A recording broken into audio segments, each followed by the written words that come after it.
নমস্কার, আমি স্বপন, নিউজ নয় ভারতে আপনাদের সকলকে স্বাগত।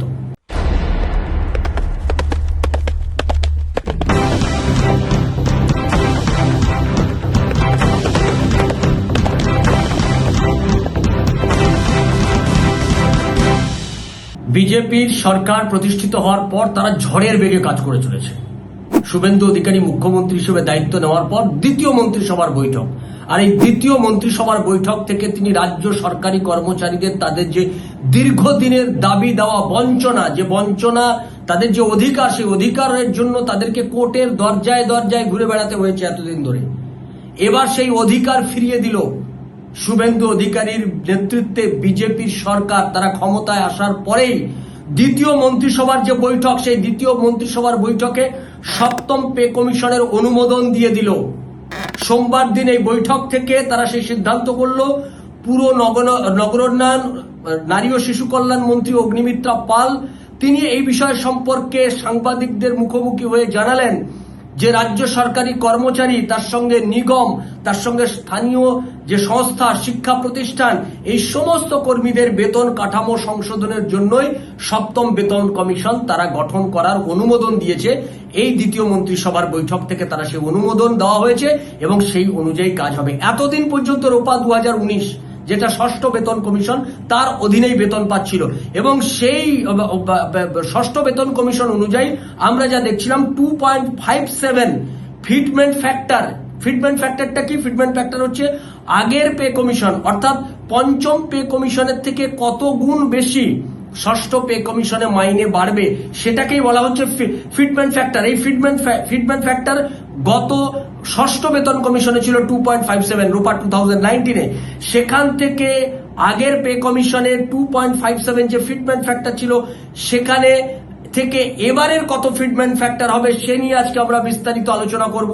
আর সেই ফিটমেন্ট ফ্যাক্টর অনুযায়ী কার কত বেতন হতে পারে সে নিয়েও আমরা আজকে আলোচনা করব। তার আগে আমি আমার দর্শকদের বলবো, যারা আমাদের চ্যানেলটা এখনো পর্যন্ত সাবস্ক্রাইব করেননি তারা চ্যানেলটা সাবস্ক্রাইব করুন, শেয়ার করুন, লাইক দিন, কমেন্ট বক্সে আপনি আপনার গুরুত্বপূর্ণ মতামত দিন। ধরুন যে ফিটমেন্ট ফ্যাক্টর সম্পর্কে বুঝতে গেলে আপনাকে আমি একটু ছোট্ট একটা সাধারণ হিসেব দিয়ে আপনাদেরকে আমি বুঝিয়ে দিই। ধরুন কোনো একজন কর্মচারী, তার বেসিক বেতন এখন হচ্ছে 20,000 টাকা। এই বেসিক মাইনেটা তিনি 20,000 টাকা পাচ্ছেন, তাহলে 2.57 ফিটমেন্ট ফ্যাক্টর হিসেবে তার এখন বেসিক হচ্ছে 51,400 টাকা, অর্থাৎ 2.57 গুণ তার এই বেড়েছে, মাইনেটা বাড়লো। এই যে সপ্তম পে কমিশনে এই ফিটমেন্ট ফ্যাক্টরটা কত হবে এই নিয়ে কিন্তু চর্চা চলছে, যদিও সরকারের পক্ষ থেকে এখনো সেটা ঘোষণা করা হয়নি।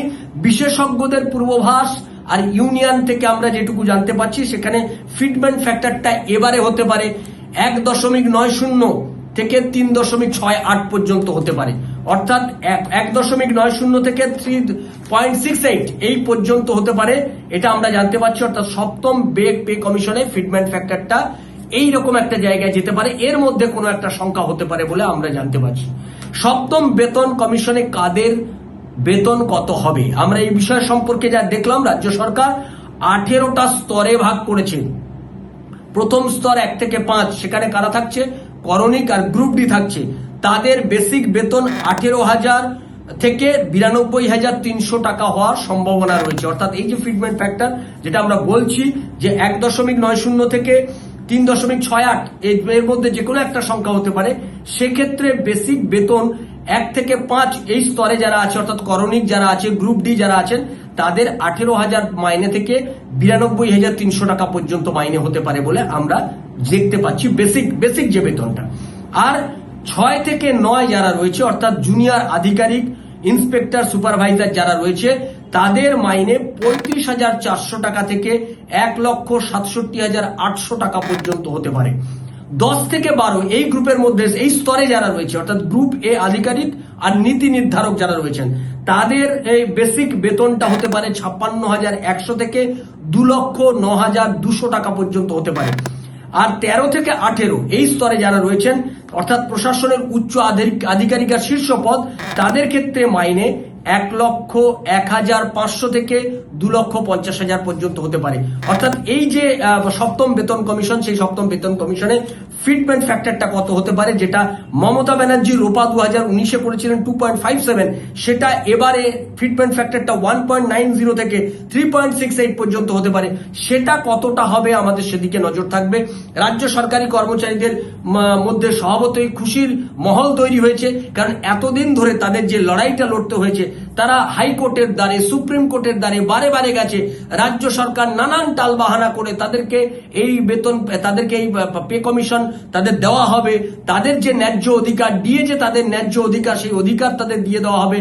এই কথা ফেরত দেওয়া, এই ন্যায্য অধিকার, সেই অধিকারকেই অস্বীকার করা হচ্ছিল রাজ্য সরকারের পক্ষ থেকে।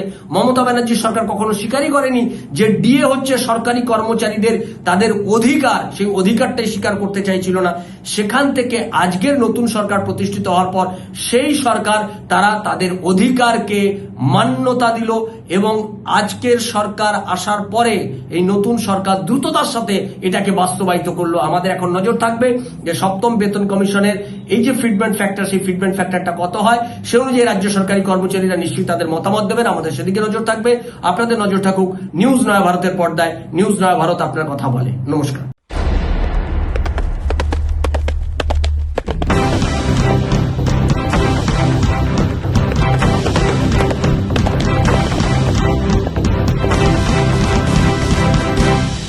আমি আমার দর্শক বন্ধুদেরকে বলবো, যারা আমাদের পিভিসি কার্ডে গীতা এবং উপনিষদ সংগ্রহ করতে চান, তারা আমাদের সঙ্গে যোগাযোগ করবেন।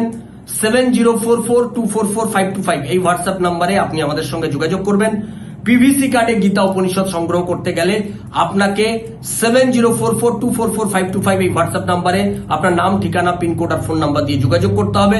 আমাদের এই পিভিসি কার্ডের মূল্য মাত্র 120 টাকা করে, আর তার সঙ্গে ডেলিভারি চার্জ যুক্ত হবে।